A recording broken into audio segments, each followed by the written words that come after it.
c'est un poste qui est fabriqué, un poste émetteur de télégraphie, fabriqué à partir du contenu d'une lampe à économie d'énergie. Vous savez, ces néons qu'on appelle des lampes. Là. Donc, j'ai ouvert la lampe et j'ai récupéré tout ce que je pouvais récupérer dedans.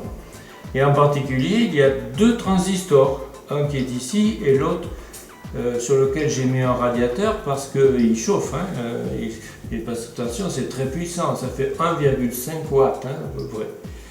Donc, qu'est-ce que j'ai pu récupérer? Ces transformateurs, ça c'est une self 1 mA, de self de choc. Ça fait 2 mA. Celle-ci c'est une autre self que j'ai rebobiné en transformateur, en faisant une entrée et une sortie avec moins de fils bien sûr pour attaquer la base du transistor. Alors cette partie qui est ici là, c'est un oscillateur à quartz. Évidemment le quartz n'est pas dans la lampe, mais celui-ci bon il est à 3650, mais on peut très facilement trouver des quartz sur 3579. Qui coûtent pas cher, hein. C'est des quartz d'horloge. Voilà, donc le premier transistor c'est l'oscillateur et il est en fonction grâce au manipulateur. Ici il y a une petite self et on la met à la terre et donc le premier oscille.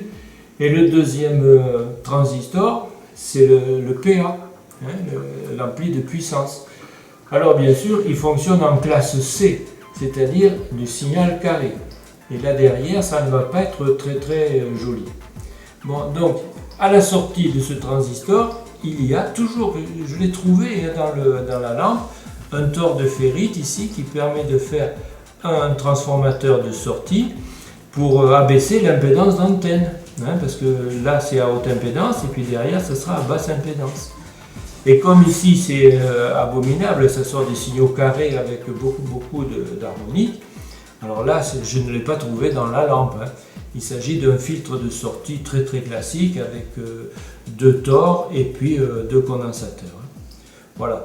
Donc, et ensuite, bien sûr, nous sortons à l'antenne. L'antenne qui n'est pas c'est pas très délicat. Hein. Si vous n'avez pas 50 ohms, ça marche quand même. Hein. Il n'y a pas de souci. Alors, par contre, le petit inconvénient de ce poste est que il demande une alimentation assez forte. Hein, il demande au moins 24 volts. C'est un minimum. Hein, parce que pour obtenir ici, pour que ce transistor puisse conduire, il faut que nous ayons ici au moins 0,6 volts, même 0,7 volts, hein, pour passer au-dessus de la diode qui est dans le transistor là. Donc, pour avoir 0,6 volts ici, il faut au moins 24 volts à l'entrée. Moi, là, il y a 40 volts. Donc, plus on augmente la tension d'entrée, et bien plus la puissance augmente. Mais bien entendu, au bout d'un certain temps, ce transistor se met à chauffer. C'est pour ça que je lui ai mis un petit radiateur de récupération. Et à ce moment-là, lorsqu'on manipule en QSO, eh bien, on peut quand même laisser le doigt dessus. Hein. On sent que c'est chaud, mais c'est tout. Ça se refroidit tout de suite.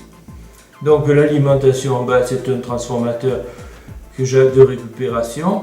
Alors, il a plusieurs enroulements de sortie. Celui-là, je ne l'utilise pas, c'est 24. Celui-là, c'est 20. Ça m'a servi à faire un petit voyant de marche arrêt. Et là, il y a 40 volts. Donc, si vous voulez, bon, c'est un redressement classique double alternance, filtré.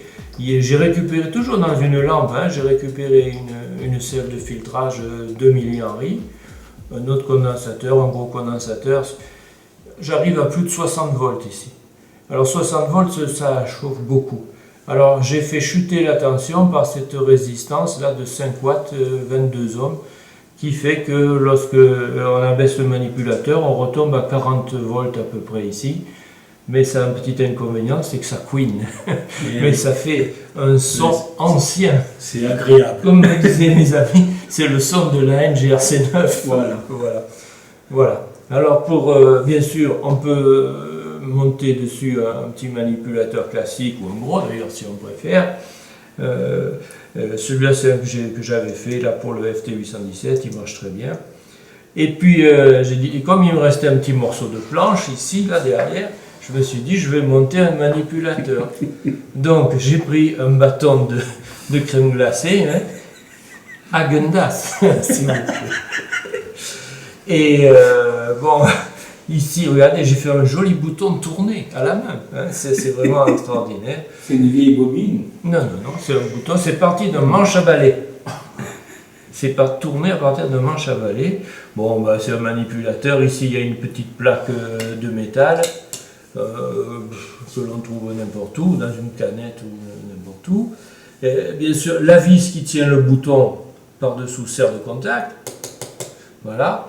Et puis pour faire la liaison entre ici et là, eh bien, j'ai collé dessous de la feuille d'aluminium mélangée. Donc j'ai le contact entre cette partie et cette partie-là. Et lorsque, bien entendu, lorsque j'appuie ici, ben, ça fait le court-circuit et ça me fait l'émetteur en marche. Alors quel est son nom?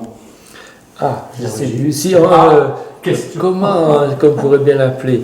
On l'avait Lampeco. Voilà, c'est ça. Oui, on l'avait appelé le Lampeco Manip.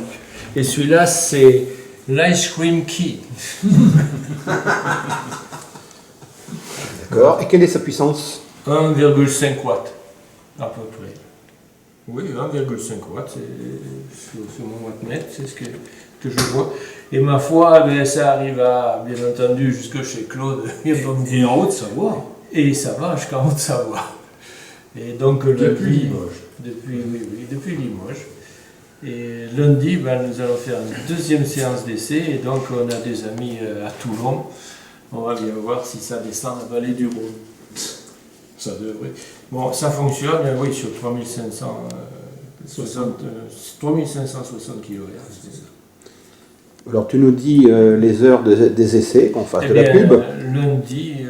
Lundi vers 18h, on fera des essais sur 3560, CW évidemment. 18h local. Local. Oui. Avec l'indicatif F5RUJ QRP, F5RUJ, depuis chez moi.